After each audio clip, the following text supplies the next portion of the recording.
Hi friends, welcome back to Divya's own world. ഞാൻ ഇന്ന് പോകുന്നത് മംഗളൂരിലെ ചരിത്രപ്രസിദ്ധമായ കദ്രി മഞ്ജുനാഥ ക്ഷേത്രത്തിലാണ്. ഇത് ഒരു ശിവപാർവതി ക്ഷേത്രമാണ്. കൂടെ ഒരുപാട് ഉപദേവതമാരുമുണ്ട്. ഏകദേശം 11-ാം നൂറ്റാണ്ടിൽ നിർമ്മിച്ചത് എന്നാണ് വിശ്വാസം.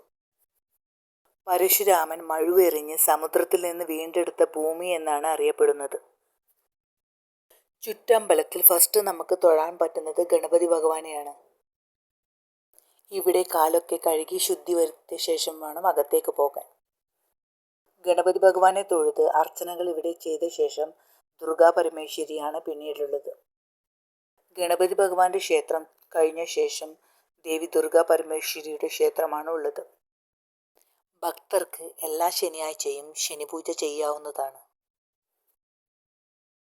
ഈ കാണുന്നത് ശനിപൂജ ചെയ്യുന്ന സ്ഥലമാണ്. ക്ഷേത്രത്തിനകത്ത് ശിവപാർവതി പ്രതിഷ്ഠയും നാഗദേവതമാരും നവഗ്രഹങ്ങളും മറ്റുപദേവതമാരും പൂജിക്കപ്പെടുന്നുണ്ട്. ഈ കാണുന്നത് ശ്രീകോവിലിന് പുറത്തുള്ള ചുറ്റമ്പലമാണ്. മഹാവിഷ്ണു 6ാമത്തെ അവതാരമായ പരശുരാമനായി മനുഷ്യജന്മമെടുത്തപ്പോൾ അദ്ദേഹം ഇവിടെയാണ് തപസ് അനുഷ്ഠിച്ചത്. തപസ്സിൽ പ്രീതിപ്പെട്ട മഹാദേവൻ മഞ്ജുനാഥനായി പ്രത്യക്ഷപ്പെടുകയും ലോക നന്മയ്ക്കായി ഇവിടെ വസിക്കുകയും ചെയ്തു എന്നാണ് വിശ്വാസം.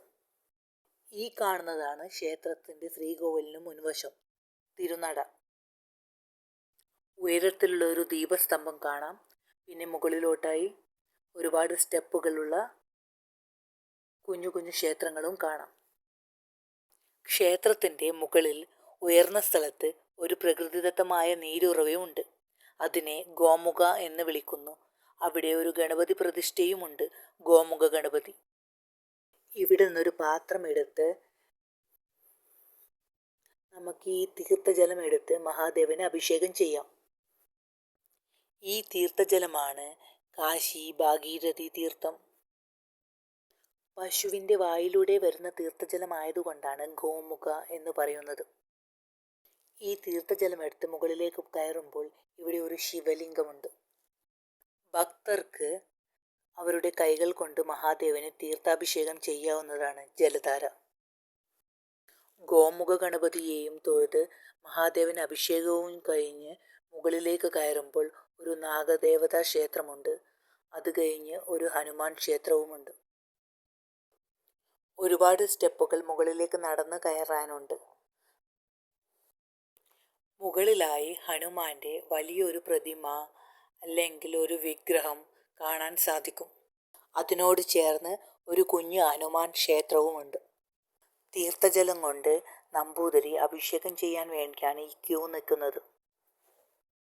കാശിയിലെ ഭാഗീരഥി നദിയിൽ നിന്നാണ് ഈ വെള്ളം ഒഴുകിയെത്തുന്നത് എന്നാണ് വിശ്വാസം. ഇവിടെ നിന്ന് വരുന്ന വെള്ളം ഇതിനോട് ചേർന്നുള്ള വലിപ്പമുള്ള 9 കുളത്തിലേക്ക് ഒഴുകി വിടുന്നു.